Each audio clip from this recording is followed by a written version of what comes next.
diligently and actively planning, organizing, executing the felicitation function that any lover of the knowledge deserves.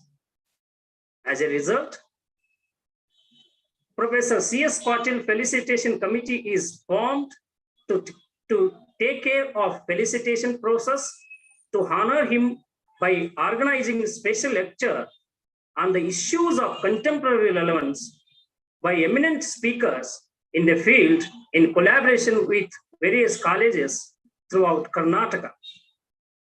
We, some of the practicing advocates who are students of Professor C.S. Patil, wish to honor him by organizing a special lecture on the Uniform Civil Code from the perspective of the bar. It made us to search an authoritative person to deliver a lecture. As a thirsty camel finds an oasis in the desert, we found learned advocate Sri L.P.E. Rego, who has more than 51 years standing at bar. We approached L.P.E. Rego, who happily agreed. On behalf of everyone, I heartily welcome Sri L.P.E. Rego. Welcome you, sir. Thank you. I welcome the chairman of Felicitation Committee, Sri Basav Prabhu Hasakeri. Welcome you, sir. I am Sri Mallikarjunaya JM, principal, Haley's Law College, Bengaluru, who rendered us technical support. Welcome you, sir. I also welcome Sri Manoj Hiremat and Tanmay Patil, teaching faculty, Haley's Law College, Bengaluru, for all the support. I welcome all the audience of this lecture.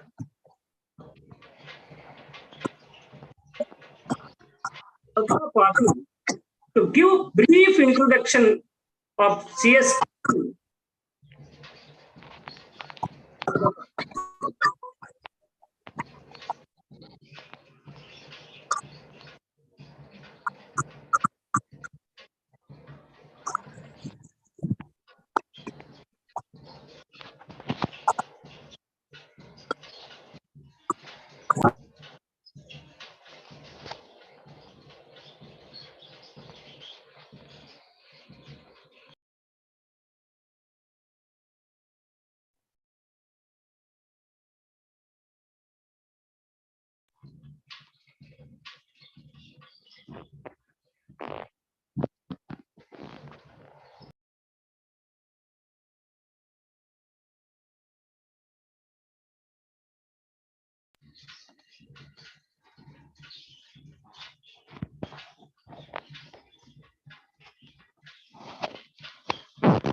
Hello.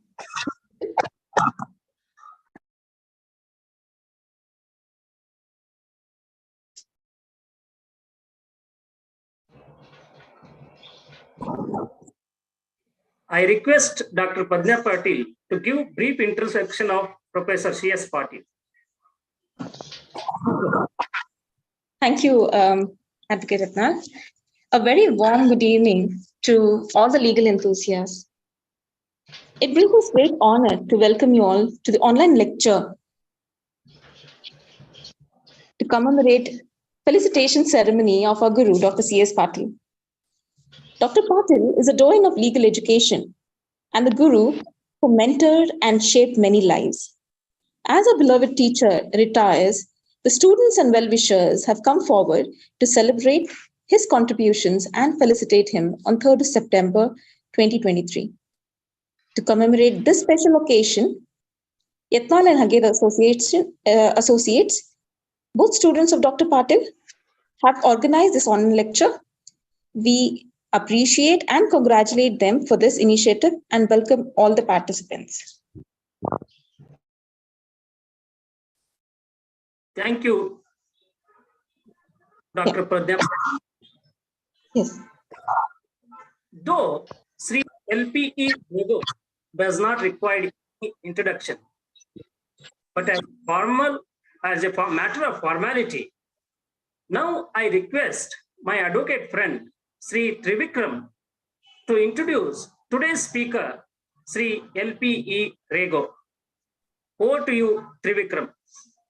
Yes, Mr. Yatnal, thank you very much. I deem it a privilege to introduce such a legal stalwart. Mr. L.P. Rego was born in Bellary district on 9 February 1952 to Sri G.M. Rego, advocate who had served as State Public Prosecutor, High Court of Karnataka. And he is also the grandson of P.A. Nazarath, a former district and sessions judge. Rego obtained his law degree from Sri Jagadguru Renukacharya College in the year 1975 and had secured a second rank in Bangalore University and was awarded with Jayapati Madhavrao Prize for securing the highest marks in constitutional law. Started his practice in the year 1975 and has handled all variety of cases, including civil, criminal, constitutional, and taxation, just a few, name a few.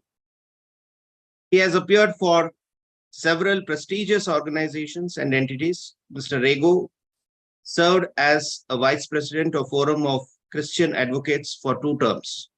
Happily married to Mrs. Hussain Rego, has 2 sons who are practicing lawyers and a daughter who is settled abroad.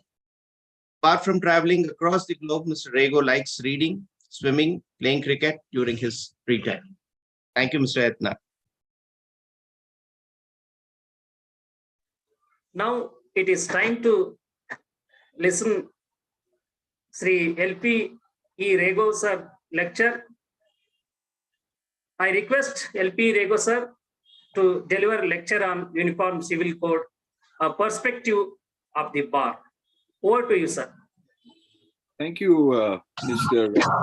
Yatnal, Reverend Professor Dr. C.S. Patil, members of the Dr. C.S. Patil Felicitation Committee, Sri Baswaraj Prabhu Hosikere Advocate, Mr. G.M. Mallikarjunaya, Principal KLE Law College, Bengaluru, and Sri Yuts P.G. Yatnal and Sri Yuta Arvind Haged, advocates from Yatnal and Haged Associates, Bangalore.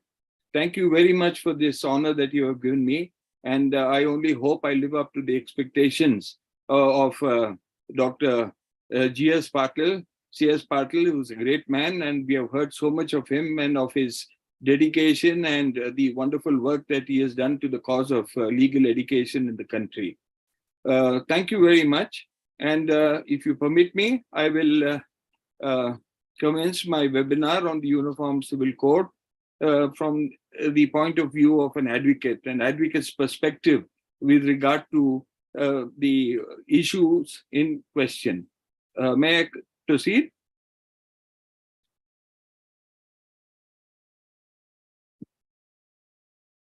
Please, sir. To start with, I need to place a couple of facts before the honorable gathering, wherein I noticed also a former colleague of mine, Ms. Kokila, also a participant.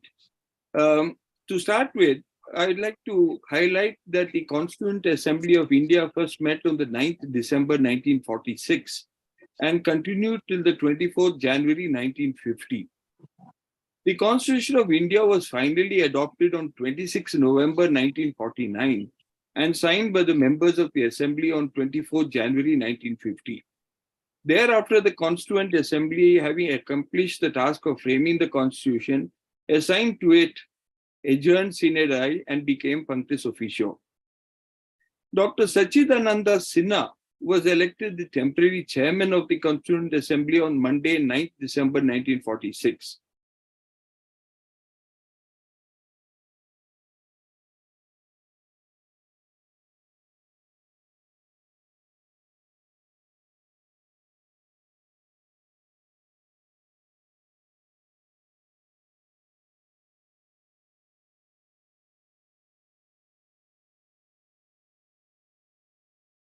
After partition, some of the members went to Pakistan and the number came down to 299. Of these, 229 were from the British provinces and 70 were nominated from the princely states. The Constituent Assembly addressed its task over a period of time spanning 2 years, 11 months, and 17 days. During this period, the Constituent Assembly convened in total 11 sessions. Out of these 11 sessions, the first 6 were spent in passing the objectives, resolutions, and the consideration of the reports of committees on fundamental rights, or union constitution, on union powers, on provisional constitution, on minorities, and on the scheduled castes and scheduled tribes. The 7th, 8th, 9th, 10th, and 11th sessions were devoted to the consideration of the draft constitution. These 11 sessions of the Constituent Assembly consumed 168 days. Out of these, the Assembly spent 114 days for the consideration of the draft constitution. A special and integral function of the Constituent Assembly was the drafting committee. It was elected by the Constituent Assembly on 25th August 1947 and held its first session on 30th August 1947. It sat for 141 days since August 30th, 1947, and was engaged solely on the preparation of the draft constitution.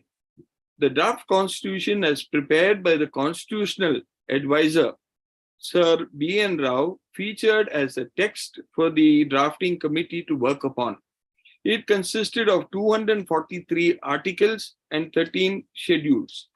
The first draft constitution that was presented by the drafting committee to the Constituent Assembly contained 315 articles and 8 schedules. At the end of the consideration stage, the number of articles in the draft constitution increased to 386. In its final form, the draft constitution contained 395 articles and 8 schedules. The total number of amendments to the draft constitution was in the region of 7,635. However, of them, the total number moved in the House was 2,473. The extremely long time that the Constituent Assembly took to finalize the constitution exposed it to the charge of dilatoriness and a waste of public money. It was likened to the historic case of Nero, the Roman emperor, fiddling whilst Rome was burning. In context of the time spent in the framing of the Constitution, the United States of America, Canada, Australia, and South Africa, and the fact that the constitutions of the aforesaid countries were far smaller than that of the Indian nation, and also in the light of the 2,473 amendments moved whilst in the process of the framing of the same, the charge of dilatoriness was considered by the Constituent Assembly to be unfounded, and in the light of the execution and accomplishment of a formidable task in a short time, that is 2 years, 11 months, and 17 days, should have prompted congratulatory and salutary greetings to it. The bottom line vis-a-vis the framing of the draft constitution was that with the exception of a solitary member, Mr. Naziruddin Ahmad, there was a general consensus of appreciation from the members of the Constituent Assembly of the wonderful work done by the drafting committee, S.N. Mukherjee being the chief draftsman of the drafting committee of the Constituent Assembly. On 25th November 1949, the President, Chairman of the Constituent Assembly, adjourned the House till 10 a.m. on the following day to take up the voting on the motion which was moved by Honorable Dr. B.R. Ambedkar. On 26 November, the resolution of Dr. B.R. Ambedkar was put to vote on the question, which is as follows: that the Constitution as settled by the Assembly be passed. Simple. The motion was adopted amidst prolonged cheers. Signing of the bill followed thereafter. Mr. Satya Narayan Sinha then moved the following resolution: resolved that the Constituent Assembly do adjourn till such date before the 26th of January 1950 as the President may fix. Hence, adjourned sine die. That the Constitution of India was duly framed and factors necessary for its passage and enforcement were present in the proceedings attaching therewith was an undisputed fact. On 23rd November 1948, Article 35 of the draft Constitution was taken up for discussion. I'm going back. And enforced was in the Constituent Assembly. Article 35 of the draft Constitution was as follows. It was simple. The state shall endeavor to secure for citizens a uniform civil code throughout the territory of India. The following names that I will give you of 11 members of the Constituent Assembly participated in the debate and discussions that attached with the proposal to incorporate the aforesaid Article 35 of the Constitution of India. Now, if one were to look at the constituent debates, you will see that the ultimately the article number given is on the first column. The second column was the proposed article in the draft that was given by the drafting committee.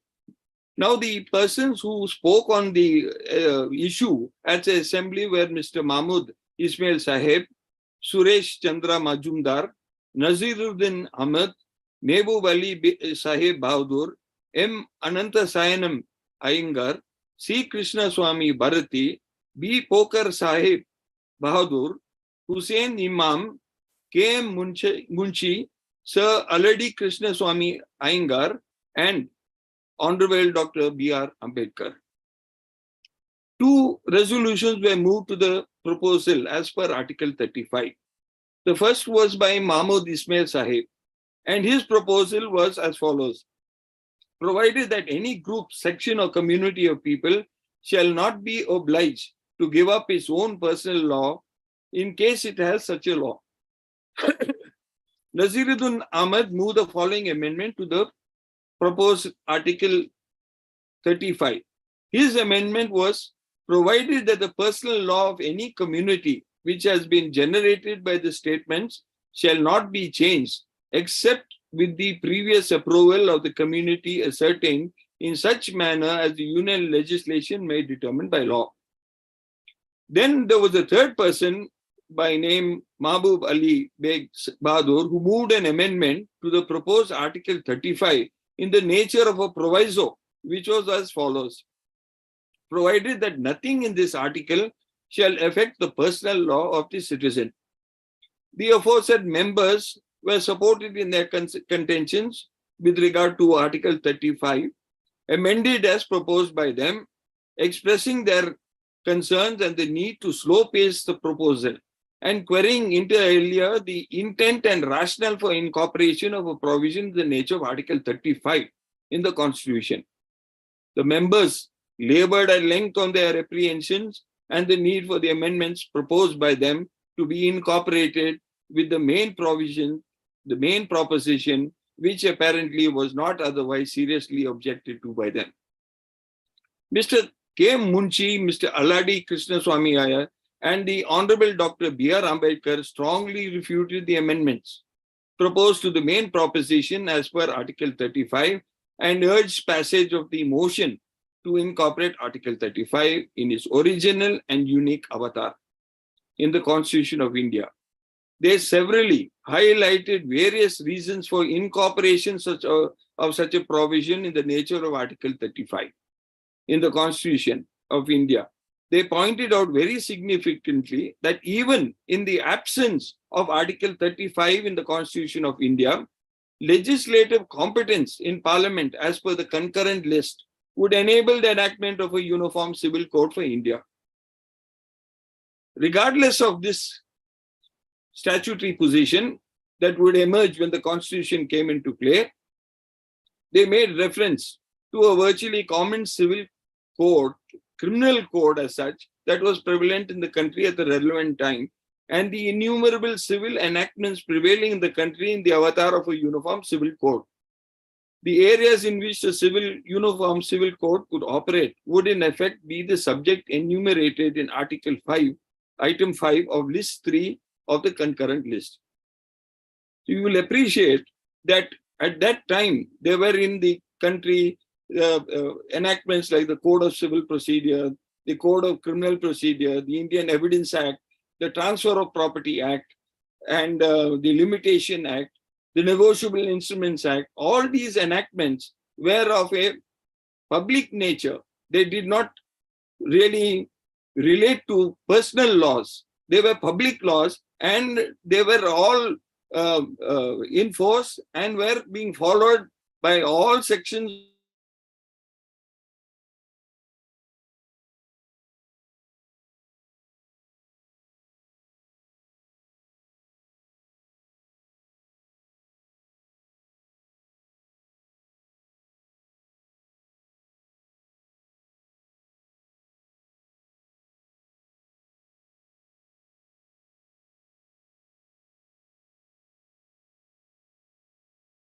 Five, which relates to personal laws and which is the subject as follows, is marriage and divorce, infants and minors, adoptions, wills, intestacy and succession, joint family and partition, all matters in respect of which parties in judicial proceedings were immediately before the commencement subject to their personal law. Now the difficulty would be this: center made a law. The states, each state made a different law. Then the question is, where would there be equality? Because various sections would be of the Union of India would be fostering laws of a different nature. Though they go from the fountain at item number 5, there would be a whole lot of differences, and that could create a breach of the equality that was granted to us in Article 14. So in this context, they pointed out that in many of the aforesaid areas manifesting prevalence of personal needs, inroads had been made in considerable extent, citing in the bargain several enactments relating to various major religious communities which continue to prevail without any objections thereto. The amendments to Article 35 proposed by the persons referred to earlier by me were negatived upon motion made for their passage with the main proposition in the House, and Article 35 as proposed by the drafting committee through Mr. K. Munshi, Mr. Alladi Krishnaswamy Iyer, and Dr. B.R. Ambedkar came to be adopted and passed, and as thereafter emerged in the Constitution of India as per Article 44 under the part numbered 4 titled Directive Principles of State Policy. Article 35 was adopted and passed on 23rd November 1948.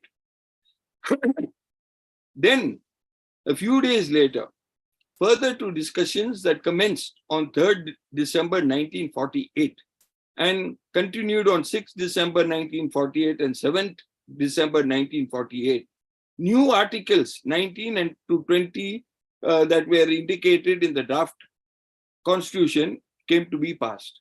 The said articles are now in the Constitution of India as per Articles 25, 26, and 27. I could read those out to you, but I will not do so at the moment, but maybe I will highlight it a little later.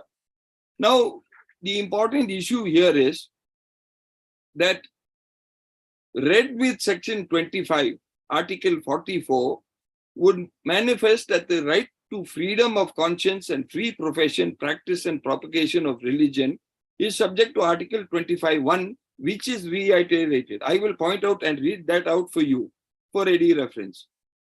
Article 21 says, freedom of conscience and free profession, practice, and propagation of religion, subject to public order, morality, and health, and to the other provisions of this part, all persons are equally entitled to freedom of conscience and the right freely to profess, practice, and propagate religion.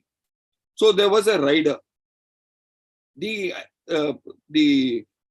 fundamental provisions in Article 25 and 26 were subject to these provisions because 26 also had a similar provision identical in content to the earlier one in 25(1). So there it was not an absolute right that was given to them. It is true, it is a fundamental right, but it was subject to restrictions just like in Article 19. These restrictions would come into play when public order, morality, and health and came into question or were factors that needed to be taken into consideration while formulating any enactment.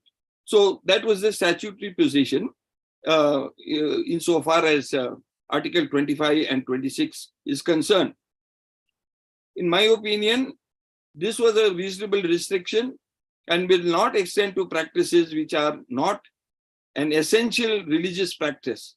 And the following citations, AR 2004 Supreme Court at page 2081, and another one,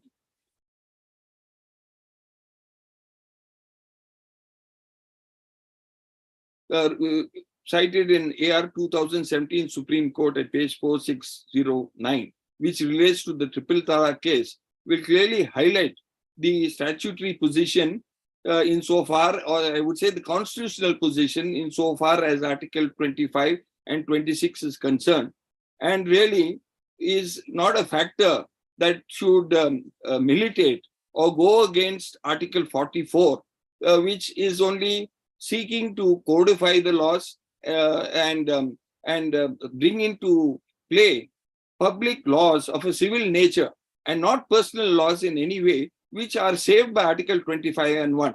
But the public laws would be subject to Article 25(1) and Article 26(1). So I will not go into those citations at the moment, but I will only point out the concluding two paragraphs of the judgment in 2017 Supreme Court at page 4609, which sums up the whole issue with regard to triple talaq. And in this case, the judgment of the Honorable Supreme Court differed. The judges differed in their views. The majority view was taken by Justice Kurian Joseph, Rohinton Falli Nariman, and Uday Umesh Lalit. Minority views were expressed by Justice Jagdish Singh Kehar, who was the CJ of India, and Justice S. Abdul Nazir. The concluding paragraph I will read out to you is as follows. Paragraph 285 and 286. Given the fact that triple talaq is instant and irrevocable, it is obvious that an attempt at reconciliation between the husband and wife by two arbiters from their families, which is essential to save the marriage tie, cannot ever take place. Also, as understood by the Privy Council in Rashid Ahmad, AR 1932 PC 25 Supra, such triple talaq is valid even if it is not for any reasonable cause, which view of the law no longer holds good after Shamim Ara, AR 2002 Supreme Court 3551 Supra. This being the case, it is clear that this form of talaq is manifestly arbitrary in the sense that the marital tie can be broken capriciously and whimsically by a Muslim man without any attempt at reconciliation so as to save it. This form of talaq must therefore be held to be violative of the fundamental right contained under Article 14 of the Constitution of India. In our opinion, therefore, the 1937 Act, insofar as it seeks to recognize and enforce triple talaq, is within the meaning of the expression laws in force in Article 13(1) and must be struck down as being void to the extent that it recognizes and enforces triple talaq. Since we have declared Section 2 of the 1937 Act to be void to the extent indicated above, on the narrower ground of it being manifestly arbitrary, we do not find the need to go into the ground of discrimination in these cases, as was argued by the learned Attorney General and those supporting him. Order of the Court. In view of the different opinions recorded by a majority of 3-2, the practice of talaq with the triple talaq is set aside. Ordered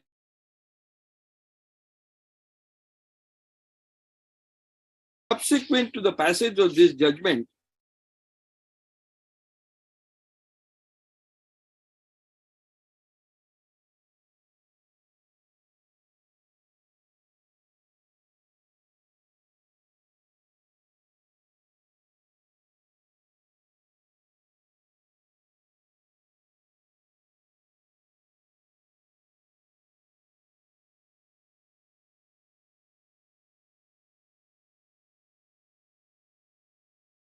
is as follows. I will just read out the head note here. Husband is aggrieved by dismissal of his matrimonial suit number 262 of 2010, seeking divorce against his wife, respondent herein, under section 3073 of the Mamden Law, where a judgment dated 10/8/2016 and decree dated 30/8/2016 by the learned principal judge, Family Court, East Singbum at Jamshedpur. The suit was dismissed on the ground of maintainability by the learned Family Court, holding that under Chapter 16 of Mullah's commentary on Mamden Law, Muslim husband does not have rights to approach the court for a judicial divorce. Now, this is a very dangerous proposition because the Muslim male had authority to question or to seek a divorce on the ground of triple talaq. Triple talaq might have its limitations, it might have its ugly side, it might have had various other factors. But now what has happened is, by striking down this provision and this judgment holding that Muslims don't have a right now, the Muslim male technically has no right at any point in time to seek a divorce or a dissolution of his marriage. I'll just point out at this section 307 of Mullah's Principles of Mamden Law. This is what he says: divorce by husband, different forms of divorce. The contract of marriage under the Mamden Law may be dissolved in any one of the following ways: by the husband at his will without the intervention of a court, that is talaq; by mutual consent of the husband and wife without the interventions of a court, that is a khula marriage, where the wife offers this and she agrees not to take any maintenance from the husband. The third says by judicial decree at the suit of the husband or wife. The wife cannot divorce herself from her husband without his consent, except under a contract, whether made before or after marriage. But she may in some case obtain a divorce by judicial decree. Now, this particular provision has been read to mean or held to mean that the male Mamden does not have a right to seek dissolution of his marriage. And then further, when the divorce proceeds from the husband, it is called talaq. When it is effected by mutual consent, it is called khula or mubarak, according to the terms of the contract between the parties.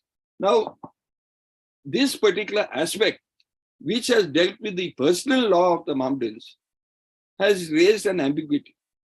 That ambiguity needs to be cleared out.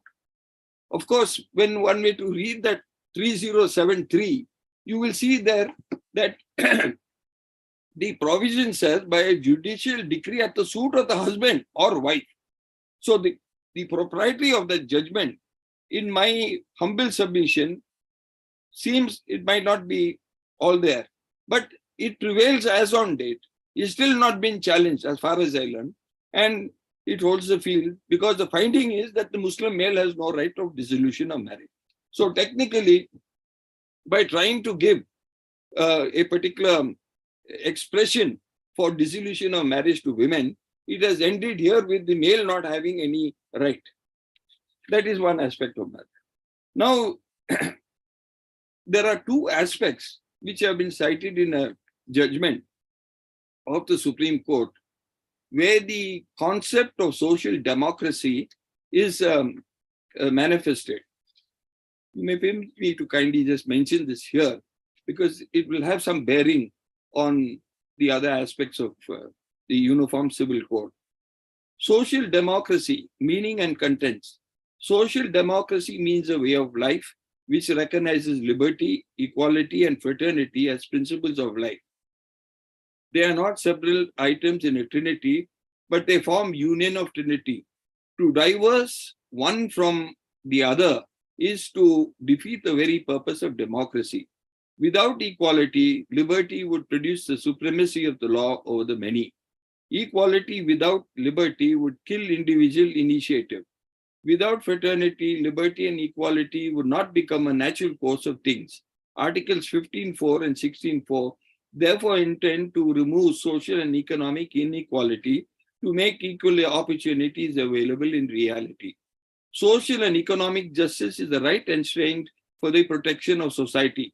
The right to social and economic justice envisaged in the preamble and elongated in the fundamental rights and directive principles of the state of the Constitution, in particular, Articles 14, 15, 16, 21, 38, 39, and 46 of the Constitution are to make the quality of life of the poor, disadvantaged, and disabled citizens of the society meaningful. Then further, the judgment talks of secularism. It is a bridge between religions, provides security to followers of all religions.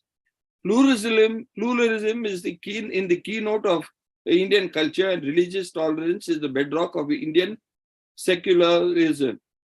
It is based on the belief that all religions are equally good and efficacious pathways to perfection of God realization.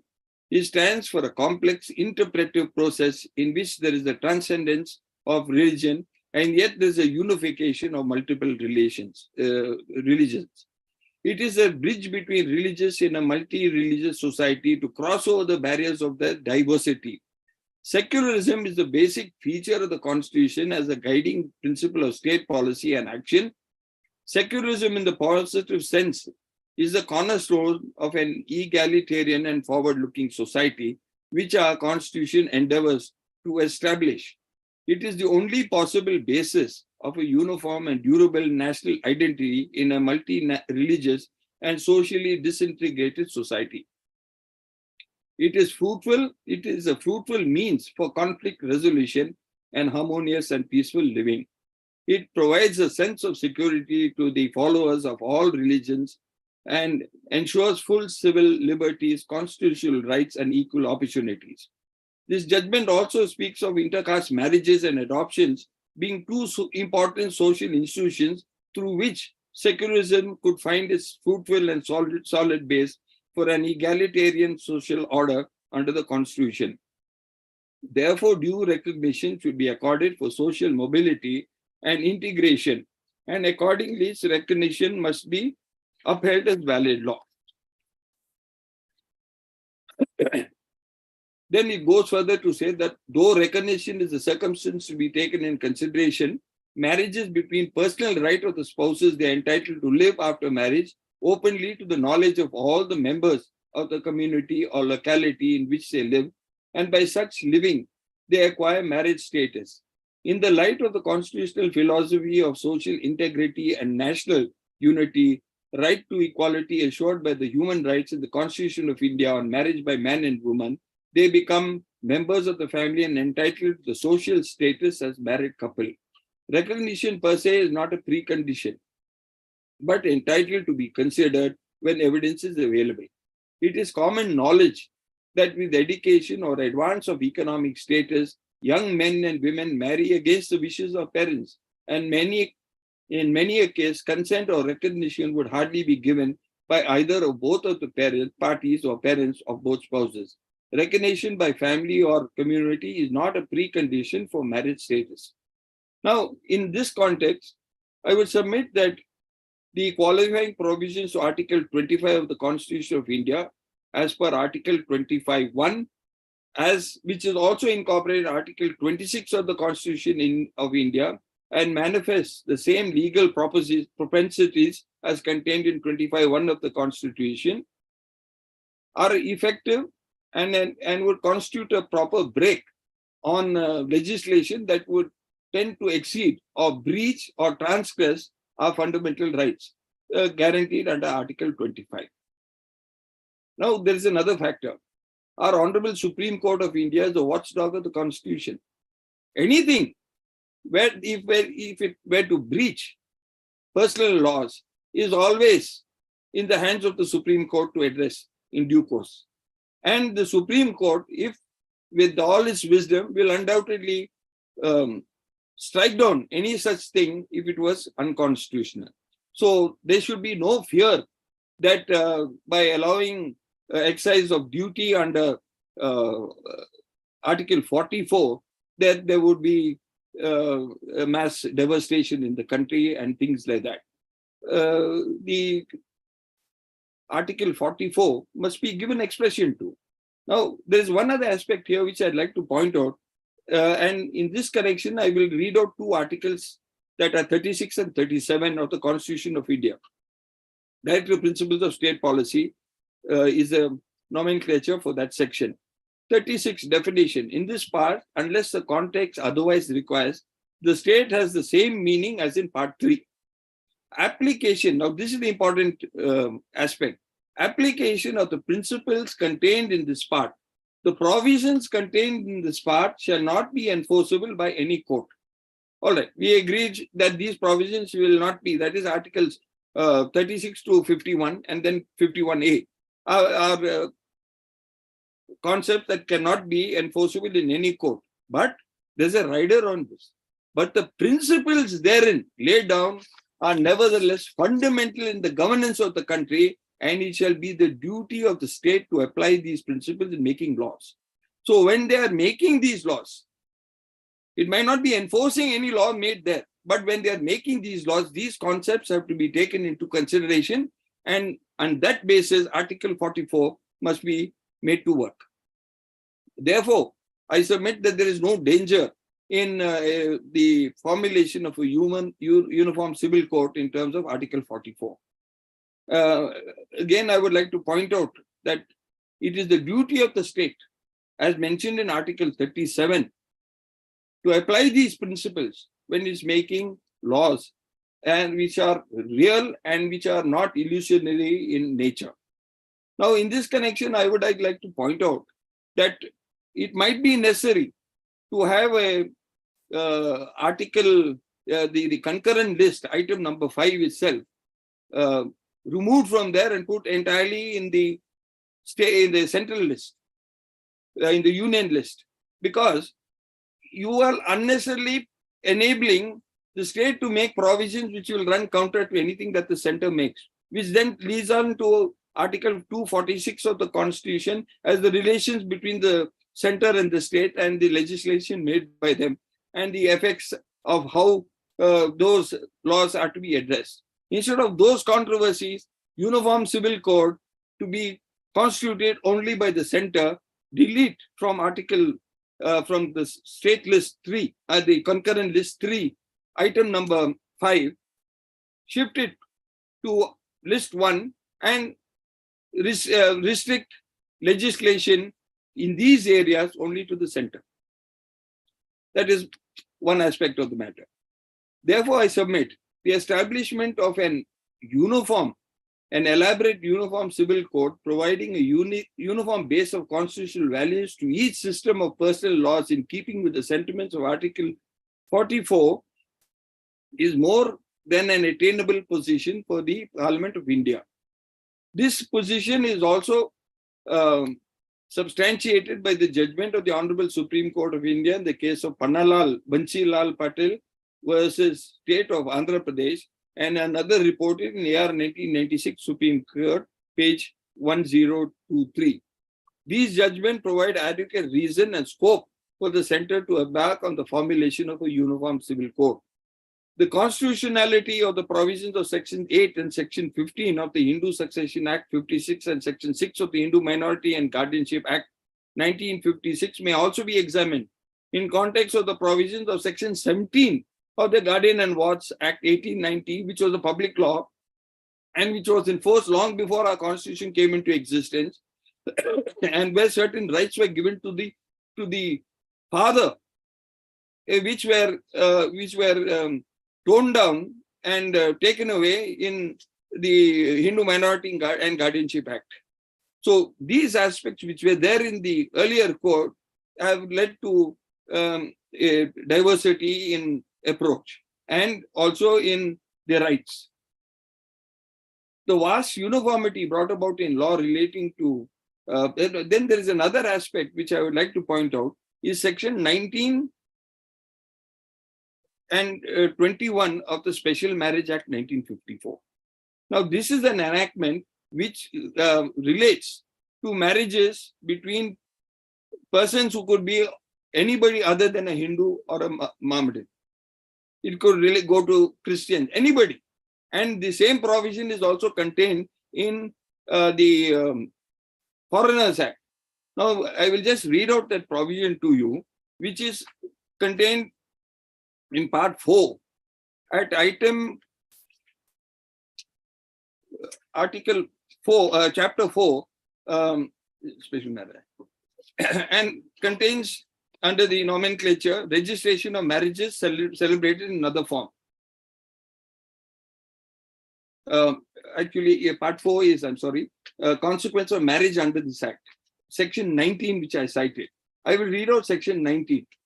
The marriage solemnized under this act of any member of an undivided family who professes the Hindu, Buddhist, Sikh or Jaina religion shall be deemed to effect his severance from such family. So straight away there's a partition there if he marries, if a Hindu marries outside. Then 20 says, rights and disabilities not affected by the act. Subject to provisions of section 19. Subject to 19. Any person whose marriage is solemnized under this act shall have the same rights and shall be subject to the same disabilities in regard to the right of succession to any property as a person to whom the Caste Disabilities Removal Act 1850 applies. Now, the most important section here is, and the effect thereof must be considered. Succession to property, section 21. Succession to property of parties married under Act, notwithstanding any restrictions contained in the Indian Succession Act 1925, 39 of 1925, with respect to its application to members of certain communities, succession to the property of any person whose marriage is solemnized under this act, and to the property of the issue of such marriage shall be regulated by the provisions of the said act, and for purposes of this section, that act shall affect as if chapter 3 of part 5 special rules for parties interested had been omitted. So a marriage under this act, even if one of the parties is a Hindu, the law of succession will change. In the first case, a partition, severance from his joint Hindu family. Secondly, in this situation here, he gets governed by the Indian Succession Act as a consequence. Now, these are positions here which also give an indication that the Indian Succession Act has a lot of merit in it.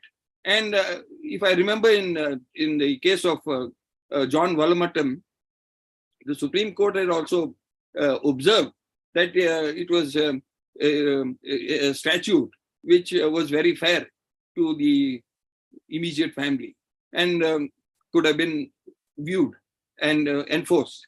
Now, this same provisions are enacted in the Foreigners Marriage Act. In the Foreign Marriage Act, they come in at section 18, chapter 4 there again, matrimonial relief in respect of foreign marriages. Matrimonial relief to be under Special Marriage Act 1954. Subject to other provisions contained in this section, the provisions of chapter 4, 5, 6 and 7 of the Special Marriages Act 1954 shall apply in relation to marriages solemnized under this act and to any other marriage solemnized in a foreign country between parties of whom at least one at least is a citizen of India, as they apply in relation to marriages solemnized under this act.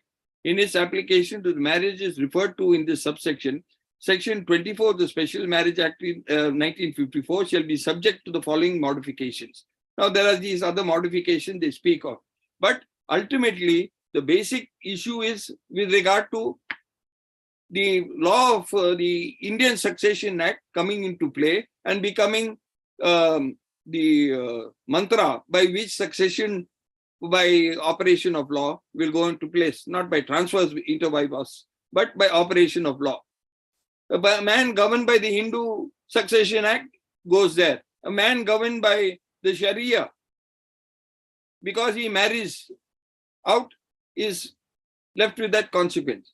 In a way, it may be good. And so far as the Muslims are concerned, they are precluded from making a will. They can make a will leaving to an extent of 1/3 only. That too with the consent of their heirs. Remaining 2/3 has to go according to the Sharia. Now, if he does not want his property to go in any way, he could move into this arena, get a marriage, get his marriage registered there.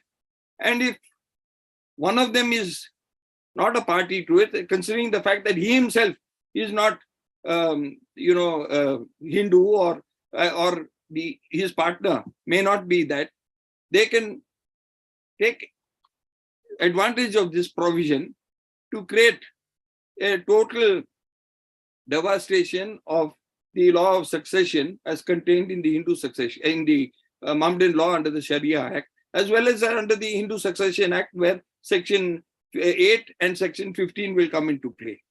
So these are certain aspects to be considered there. Then I would like to point out, there was another case that cropped up in 1958. It was the case of Christopher Andrew Neelakantan versus Anne Neelakantan. Now, under the Indian Divorce Act, the jurisdiction of the court,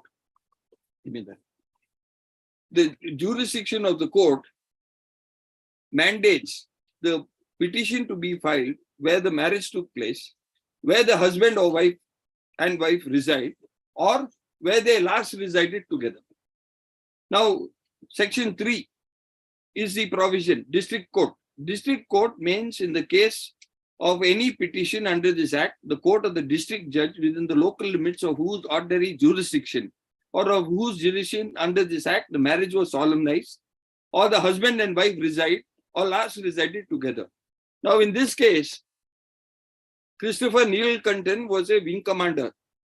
He met his wife when he was on duty in England. He married her there, they lived there. Finally, they fell out. He came back to India and began to live here. At some point down the line, he decided that he wants a divorce. He petitioned the court and asked for a dissolution of marriage. The court said, you were not married here.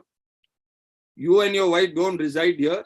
And neither have you and your wife last resided in this jurisdiction of our court. So your petition is not maintainable. Court rejected his petition. Then, ultimately, they took the stand in private international law that a wife is domiciled where the husband lives. So the court took the stand that Neelakantan's wife, Anne, was resident along with him or domiciled with him in Patna, where he was, and therefore the petition was maintainable. And since he didn't appear, an ex parte order was passed, he was granted his dissolution.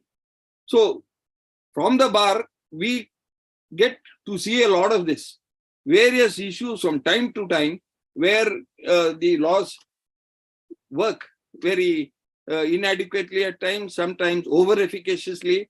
And this is the perspective I am talking about from the bar. So my views here are also substantiated by certain other situations which emerge in the courts as a result of, I'll just point out some of these things. Now, as far as mutual consent is concerned, now in the Indian Divorce Act, now it's titled the Divorce Act. Minor children means in the case of sons of native fathers, boys who have not completed the age of 16 years. And in the case of daughters of native fathers, girls who have not completed the age of 13 years. In other case, it means unmarried children who have not completed the age of 18 years. Now, what happens to the Indian Majority Act? Children here are given if they are of native fathers. That means Indians today, basically Indians. And as far as that is concerned, the girl matures, becomes an adult when she is 13, the boy at 16. Even there's a discrepancy. the age limits are different, and it violates the Indian Majority Act. Now, this was another position.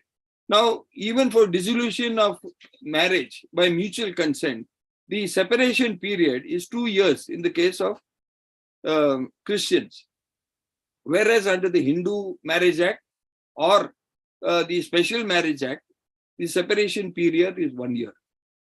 So there is a discrepancy there. There is no equality, there is no uniformity. And there is no rationale in saying that a Christian must wait for 2 years before they can petition for a mutual dissolution.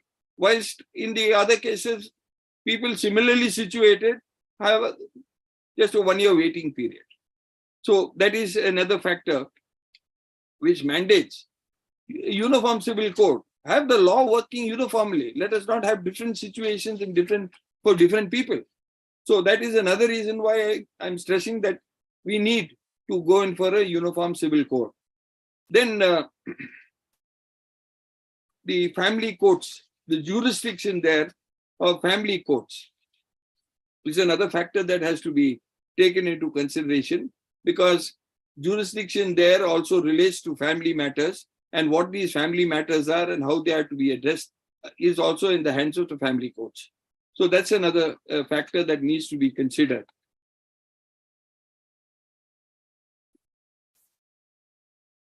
Then in the Indian Succession Act, there is a similar provision in section 2D, which defines an Indian Christian. Formerly, it was a native of India. Now they have amended it, and an Indian Christian means a native of India who is in good faith claims to be of unmixed Asiatic descent, who professes any form of the Indian religion, of the Christian religion. So here again, you might have, like in the old days, Anglo-Indians, foreigners, Frenchmen, Dutch living in India. They are not of unmixed Asiatic descent. Their progenitor is in the European line. And probate was mandatory in their cases because they were not native Indians. Native Indians were freed this particular thing, particularly because most of them lived in the rural areas and were not well versed with the law. And they didn't really make wills at that time too. So this particular issue also needs to be addressed. So again, there is a distinction created in this kind of fashion. And therefore, it makes it necessary for us to have a uniform civil code. So considering all this, I personally feel that the introduction of a uniform civil code is a good formulation to be undertaken by our central government. It can be done in an effective way, and uniformity ensured all over the country by amending the concurrent list, remove item 5 from there for legislative competence insofar as the state is concerned, confine it only to the main body, the center, and as far as the other issues are concerned, the constitution is there, the fundamentals, our rights are there, and our Supreme Court is always there. So there is no difficulty in getting all this organized or fulfilled in an effective manner. If there are any things or any issues that crop up and which transgress laws or fundamental rights, they can always be remedied. That is what is being done. And in some of the areas in which these areas are being gone into or looked into, it is all being corrected by the courts, the Supreme Court. So I don't see any reason why we should be restrained in seeking a uniform civil code. And that was there just as a duty cast on the state. But as rightly pointed out by Mr. Munshi, Mr. Sir Alladi Krishnaswamy Iyengar, and Honorable Dr. B.R. Ambedkar, they clearly said, we don't need this there. It can always be done by us outside. So I personally feel that a uniform civil code is a must, and the sooner we do it, we'll iron out all these difficulties and we'll become a very peaceful and happy community in the Union of India. Thank you.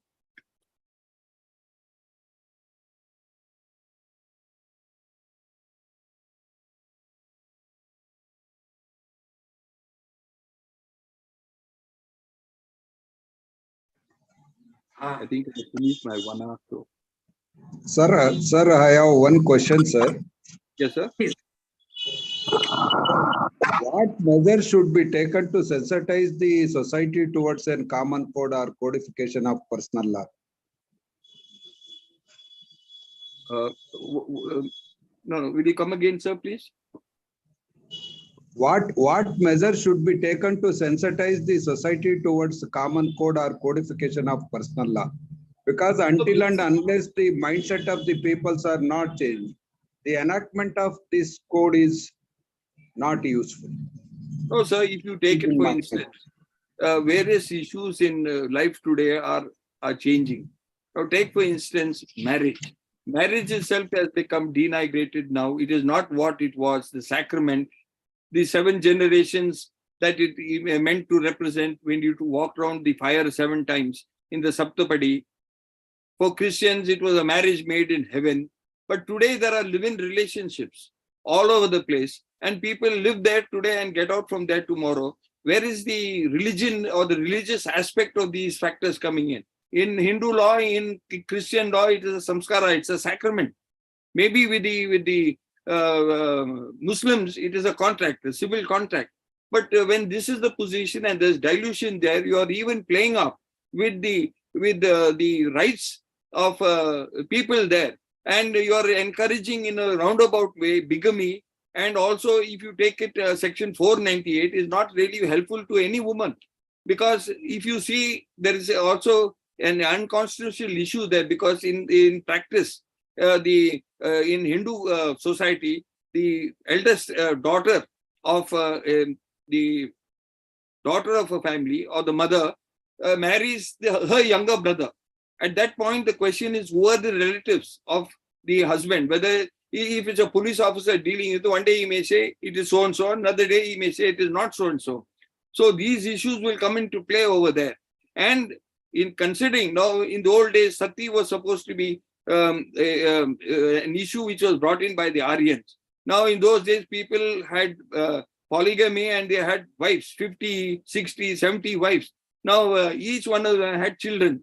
Now with these children, there was abetment to suicide. Actually, abetment to suicide was brought into the statute book in the Indian Penal Code to address this issue, because many of these relations of a widow insisted that she jumped into the fire. Sometimes there could be, they say in Nepal, 30, 40 of these people at a time made to jump into the funeral pyre so that they would be in a position to take over all the assets of the family there, or it should come to these wives. And what would happen to the children, sir? The children would be on the footpath and nobody to take care of them. That's why abetment to suicide at that point in time was considered an offense and punishable very, very severely. So that is the issue. But even if you take it here, what is it say in the prevention of in the Domestic Violence Act?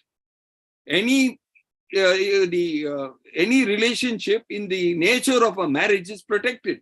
What stops a man from living with his wife in one place, taking another mistress and living with her in another place, and in a fourth place with, and a fifth place with other people?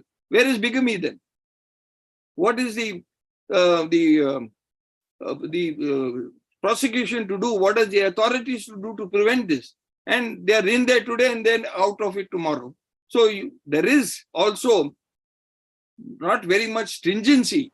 The levels of reverence and dedication to religion is also beginning to die out. If you see in the US and in America and in London particularly, all old churches and all have not become bars, they become dance halls and things like that, because religion is dying out. You don't need technically to go to a church and hear mass there. You can hear it on television. There are so many of these issues that are happening today. So it is not that religion is becoming more stringent or more, severe. People are becoming a little more lax. So there is no danger from this, and sensitization really is not really a factor that will come into play, is my humble submission to you. Sir, one more question, sir. Yes, sir. Do you agree that the existing personal laws and customary practices should be replaced by uniform codification and would benefit the people? So basically, there has been no interference with the personal laws, if you really look at it. So the fear or the charge that we are being interfered with is really an issue that is not really a starter, because all these issues have been done in domain and have been done to protect women largely in these issues, and which protection they need. Now, for instance, if you take the issue of restitution of conjugal rights. Now, if you take it, there is a big hue and cry about marital rape. Now, marital rape was kept out of the statute book as an offense because there were certain factors that would come in. Now, if a woman who's depressed or who is, sensitive, has her birthday not observed by the husband, and when he comes back in the night, suddenly she says, you did this, you went away and you didn't, realize it's my birthday or something like that. And then he tries to force himself on her, and all right, it's marital rape. She goes to the police and lodges a complaint with the police. Police are happy to take him over. Ultimately, he is imprisoned. He has a roof above his head and he gets a meal in prison. But what happens to this lady and what happens to the children? The children become care of footpath because this man will have lost his job. He will never come back to her. And how is she to maintain those children? So there is this difficulty. Now, she can go to the court or he can go to the court and ask for restitution of conjugal rights. Now, if the court directs you to go and have conjugal access, give conjugal access, live with your husband or live with your wife and have sexual intercourse with him, then what is it, sir? Is it marital rape or what is it judicially? How would you deal with a situation like that? When the authority says do this. See, these are factors that have to be taken into consideration and see what damage is likely to happen by that. And this issue is not really being brought out in the courts or in litigation relating to marital rape. It needs to be looked into in detail. This is my impression of the matter because of my experience in the courts over the years. And that's why I'm saying it's an advocate's perspective here. I hope I've answered your question. Last question, sir. Yes, sir. Will Uniform Civil Code or codification of personal law and customary practices ensure gender equality? Not necessarily, sir, because religious in the old days only males could be priests, and women were not allowed. Today, that particular taboo has been changed. Women are priests, and they are doing more work in the church than male priests. So these issues are becoming diluted. Even Jains, you have female munis there in large extent. And there is a breakdown where there is a greater involvement in women coming in. And we welcome that. That's what it should be. And that is what is happening. So to say that there is some issue like this, I think may be an exaggeration. Sir. Thank you very much, sir. Thank you, sir. So if you can take I hope a I have question. not upset you in any way by these issues. Yes, madam.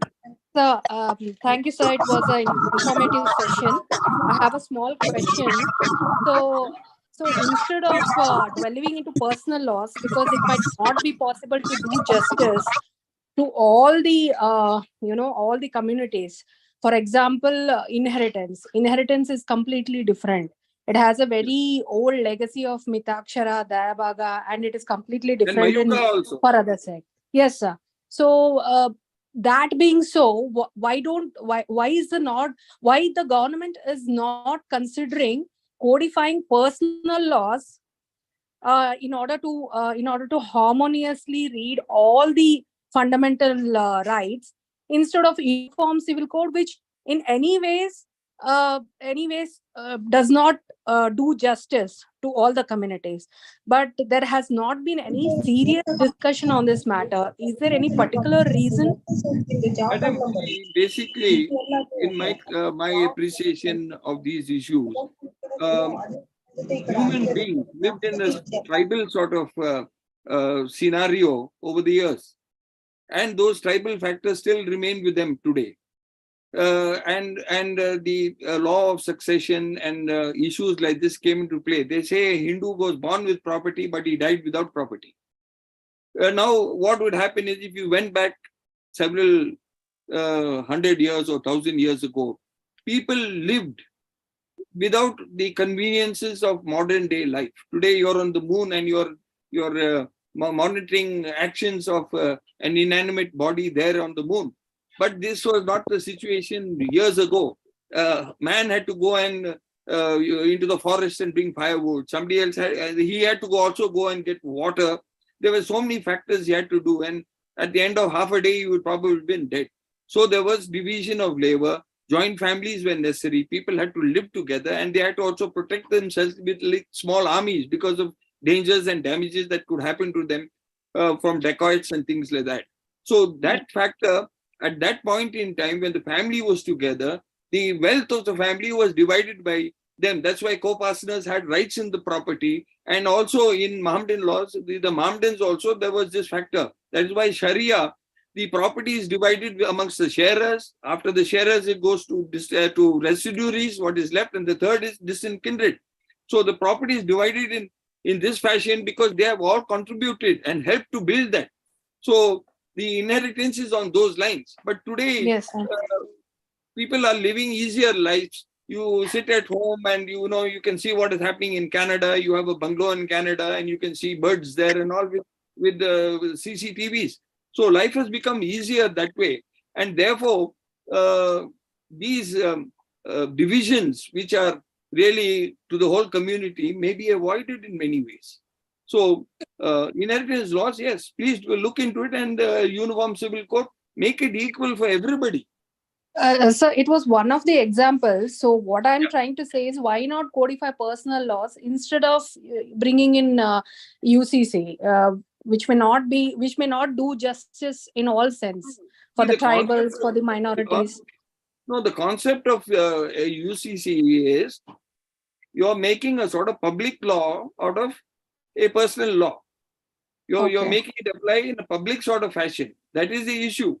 And you have every right to participate in the discussions, express your views there, and ensure that a fair system comes out by it.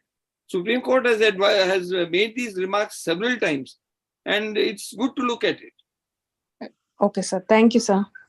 Thank you, madam. Thank you.